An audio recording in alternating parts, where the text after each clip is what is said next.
ലോക എയ്ഡ്സ് ദിനം ആചരിച്ചു. കൊല്ലം DTPC ഓപ്പൺ ഓഡിറ്റോറിയത്തിൽ വെച്ച് ആചരണത്തിന്റെ ഭാഗമായുള്ള ജില്ലാതല ഉദ്ഘാടനം മേയർ പ്രസന്ന ഏണസ്റ്റ് നിർവഹിച്ചു.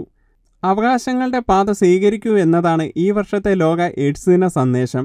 എയ്ഡ്സ് എന്ന രോഗത്തെ ചികിത്സിക്കുന്നതിനേക്കാൾ ഉപരി പ്രതിരോധിക്കുന്ന നടപടികളുമായാണ് മുന്നോട്ട് പോകേണ്ടതെന്ന് മേയർ പ്രസന്ന ഏണസ്റ്റ് പറഞ്ഞു. ഒന്ന്, നമുക്ക് ഈ രോഗത്തെ തിരിച്ചറിയാൻ സാധിക്കണം, ചികിത്സ കൊടുക്കാൻ സാധിക്കണം. പിന്നീട് ഇതിനെ പ്രതിരോധിക്കുന്നതിനുള്ള നടപടികൾ. ഒരിക്കലും ഇത് നമുക്ക് വായിലൂടെ പകരുന്നതല്ല, സമ്പർക്കത്തിലൂടെ പകരുന്നതാണ്. അതിവിടെ DMO ക്ലാസ്സിലൊക്കെ വ്യക്തമായി പറയും.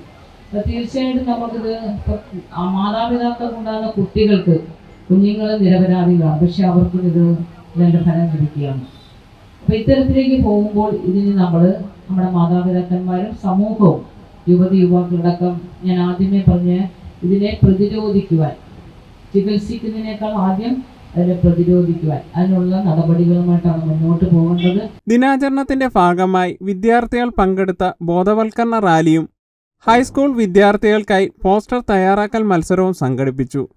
HIV ബാധിതരോടുള്ള ഐക്യദാർഢ്യം പ്രഖ്യാപിക്കുന്നതിന്റെ ഭാഗമായി റെഡ് ദീപം തെളിയിച്ചു. ജില്ലാ കളക്ടർ N. ദേവിദാസ് വിശിഷ്ട അതിഥിയായി.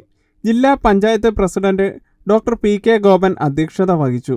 ജില്ലാ മെഡിക്കൽ ഓഫീസർ ഡോക്ടർ അനിത മുഖ്യപ്രഭാഷണം നടത്തി.